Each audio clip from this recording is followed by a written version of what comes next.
What's up, guys? Welcome back to the vlog. My name is Filip Latocha, and today we are going to be comparing and contrasting the two Pegasus Turbo shoes, the Nike Pegasus Turbo 2, in addition to the Nike Pegasus Turbo Shield.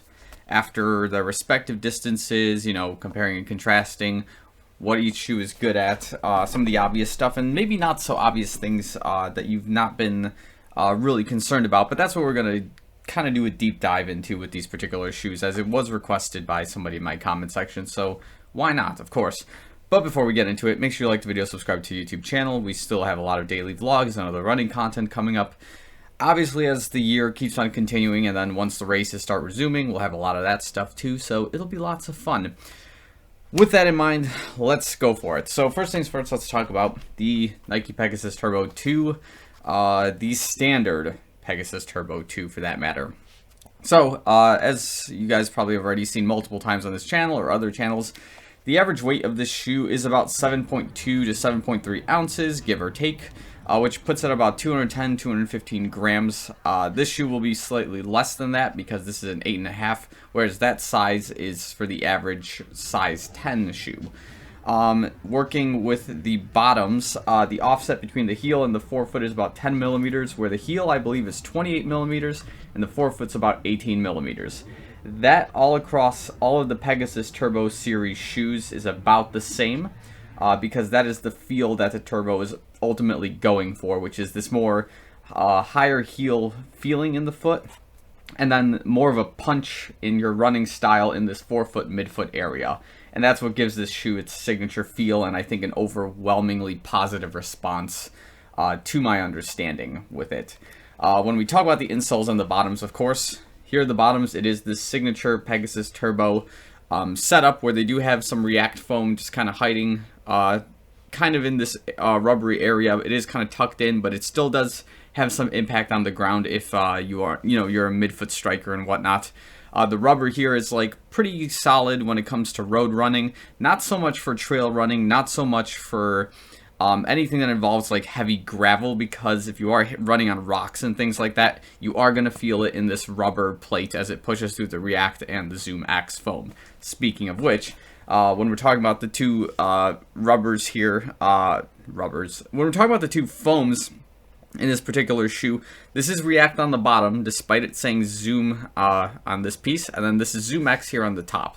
And that's where you get the signature sandwich feel, where the Zoom X kind of has your foot sink in, and then when you push it against the React, that's where you get the response from it ultimately. And the React seems to have a higher longevity, I guess we can say, compared to the Zoom X, because the Zoom X is supposed to be just a lot faster, a lot not nearly as durable, but it's just supposed to have this higher response than the React. And that's kind of the irony of things here. So that's kind of what's going on here with the bottoms, more or less. In the upper, it is this mesh translucent coating on the shoe that isn't really Flyknit, but it does work very well for what it's supposed to do. It's very snug, it's very comfortable. The toe box has been reported to be wide for some people. I haven't felt this way about it, but again, to each their own. If they think it's a little bit wide and there's something that can be changed, I would say you probably just go down a half size than your average true to fit shoe. And then something else we can discuss is, of course, the shoe collar design, which is like very minimalist. There's two Achilles pillows just on the sides here of the foot, nothing directly in the center here in terms of any sort of protection or anything to protect the very back of your foot. The tongue is slightly asymmetrical for the shoe. It is using the signature Nike tongue that they've been using on like the Vaporfly and other shoes that came out in 2019, part of 2020 in some cases. So that's kind of what's going on overall with this. The ride with the shoe is, again, very snug, very comfortable, very fast. It improved on a lot of the things that the Pegasus Turbo 1 had a few issues on, such as the Pegasus Turbo 2 is essentially, this design is improving on some of the issues that the Peg Turbo 1 was experiencing, more or less with its control, with its comfort, and its stability, and I think the shoe has really executed all three of those pretty well, in my opinion. So, that's kind of the Pegasus Turbo 2 lineup. Let's talk about the Pegasus Turbo Shield. So, to my understanding, this is not supposed to be a direct copy of the Pegasus Turbo 2. This is supposed to be the Pegasus Turbo 1, built for the weather conditions that are a lot more strenuous for runners, such as snow, sleet, rain in some instances. So yeah, let's break this one down for you. So again, we're not going to go too much into the bottoms because again, it is exactly the same bottom setup as the Pegasus Turbos of all the lineups, in my opinion.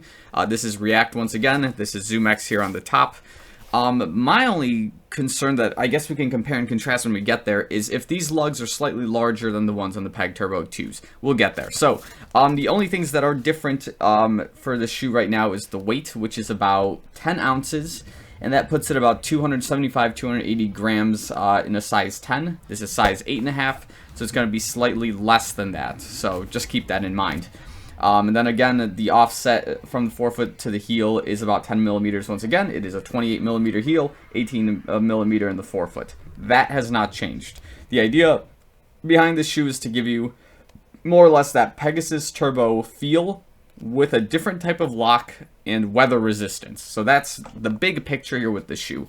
And of course, the locking system is as follows. There's like this inner sock slash like ski boot insole sock kind of thing, which is using Nike utility equipment to basically Velcro yourself into the shoe in this sort of fashion.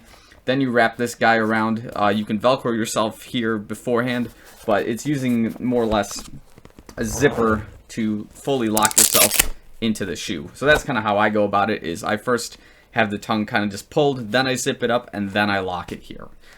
That's kind of more or less what's going on with the Pegasus Turbo Shield.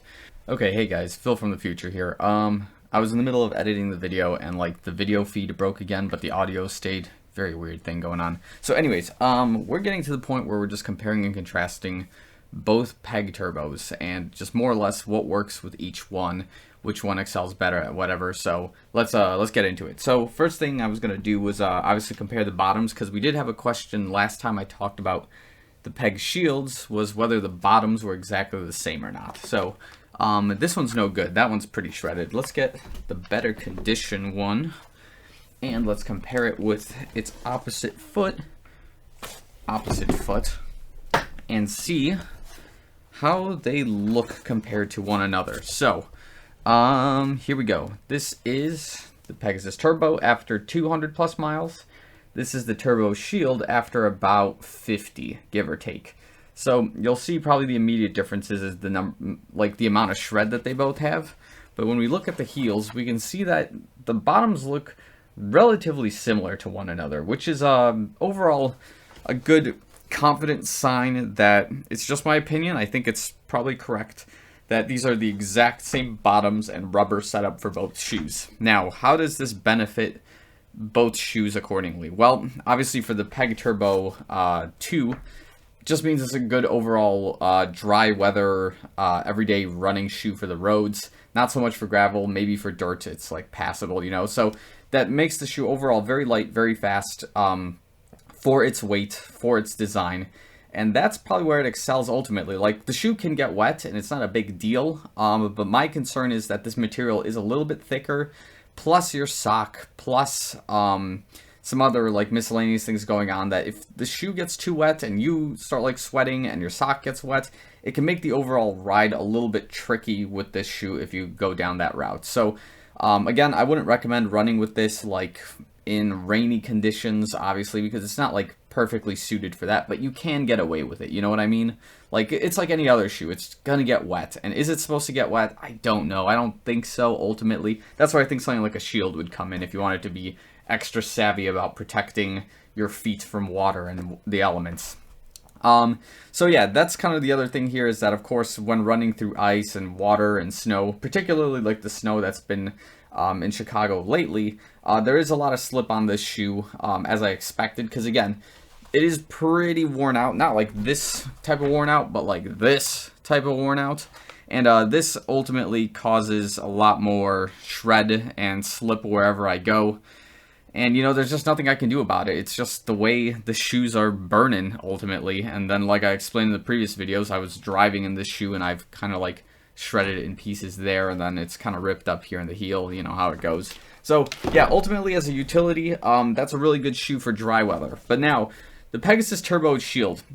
So here's the trade-offs for what it's got here. Obviously, you can now take this basically on snowy conditions, rainy conditions, any sort of conditions that could potentially impact your workout in the sense of getting cold feet or getting wet feet from the elements around you. Because this thing is so, like, this outer is so waterproof that it is ultimately resisting all those elements, deflecting them, and your feet still stay warm because of the extra sock that's in this shoe. By the sock, I'm obviously talking about the ski boot, as I like to call it. It's protecting your feet, and you're not going to get, you know, the inside of your feet soaked, and that's like a huge plus. But if we were to compare these shoes from a speed standpoint, you can be rest assured that you're going to run faster in the Peg Turbo 2 in dry conditions versus this shoe. And even in wet conditions, like, you probably have more durability in this shoe because, you know, your feet won't get nearly as wet or probably wet at all, and you'll just be able to keep on chugging along, whereas, like, you might start experiencing some discomfort in this shoe and you're just going to have a pretty bad day. That's really the trade-off, but, like, you're not going to have a fast day in the shoe necessarily if you're running on, like, snow and ice. And I can speak firsthand on that approach because, again, there is still a lot of slip because the bottom isn't designed to be like this trail or miscellaneous condition type of runner. It's basically trying to resemble as much of the Peg Turbo fundamentals, and it tries to keep the principal feel of the shoe while preventing the elements from basically disrupting your workout. So those are some of the pros of the shoe, but one of the cons, of course, I was mentioning this earlier in my video, in my second take there, is that the shoe does begin to smell after a while, and it is because, again, there are so many extra parts on this, and it's mostly this inner, like, sock that begins to smell, and I think this material is just notorious for being just that. And yeah, you know, you don't have to put it in, like, the wash to necessarily get it cleaned. You can probably, like, rinse it off or something if you need to, maybe throw, like, whatever scent pockets you guys use, or, like, if you want to put one of those, like, car ornaments in there, I'm sure it'll work. But yeah, the point here is that because there's so many extra moving things here, like, you do have to take a little bit of extra care post-run to make sure the shoe's in good condition. So it doesn't smell, so it's not, like, wet afterwards, because that's another thing, is, like, this probably isn't a shoe you should take on a 2-a-day if you are running the first time and then it's, like, soaked and it's sweaty because, you know, the moisture was locked in the shoe and nothing got in and nothing got out. When you take it on the 2-a-day, it's going to be soaked. So if you're prepped for that, you know, by all means, go for it. But in my case, I give the shoe about, like, 24 hours to dry off in, like, a dry room like this room. And basically, that just kind of fixes my issues with the shoe overall. So, yeah, that's kind of the big summary here, is that you'll definitely have a good time on runs that are a lot more elementally strenuous. It will be a little bit slower because, again, it weighs like 3 ounces more than the Peg Turbo 2. And you do have to take a little bit of care in terms of post-run and, you know, maintenance and things like that more often with this particular shoe than, like, the Peg Turbo 2. I think that's why I left off with this video before I called it quits. That does sound about right. I don't think I remember anything else. Oh, yeah, there was one more. I expect this shoe in my lineup to be the longest lasting shoe that I run with, particularly because of this. This is like an all season, all the time type of shoe. You can run basically whenever you want with it. It's not a big deal. However, the lifespan of the shoe is then, like, significantly decreased because you have the opportunities to use it more often, and most likely will if you do enjoy this shoe. The Turbo Shield, however, you probably don't want to run with this in the middle of the summer on a dry day. But in my particular case, like, when I'm running during the winter and, like, probably early spring when it's, like, raining and stuff, the shoe is not going to see a lot of concrete. And as a result of that, some of the miles are going to be on snow, maybe some on ice, maybe some will be, in fact, on concrete, but not all of them to the point where we're burning the lugs off this shoe. That being said, I expect that this shoe can probably get 500 to 600 mixed miles overall before we start seeing any, like, significant wear and tear on the bottom of the shoe. I'm expecting the durability of the shoe on the bottoms to be particularly good as long as the conditions are met, that it's mostly snowy, mostly like ice, so it's not going to be direct concrete impact on this shoe. So if that's the case, we're going to see this shoe more often. But again, that's the trade-off, is that this is going to be a seasonal shoe to run in, and at times I may have to put it away in the middle of the summer because we'll have other shoes in the lineup. I think that was the last point I wanted to get out. Yeah, so that's going to be an obvious one if you didn't guess that already. But yeah, so I think that's all I've got in terms of comparing these two shoes. Everything else I'll leave for the comment section. So if you have any questions about both shoes or how they compare with one another on a different factor or element, if you want me to bring in the Turbo 1s as a comparison factor, I can do that as well. But yeah, I will leave it at that. So make sure you like the video, subscribe to the YouTube channel, tell me your experience with both of those shoes. If you have one or the other, you know, just let me know how it goes. And on that front, thanks for watching this video. I'll see you guys real soon.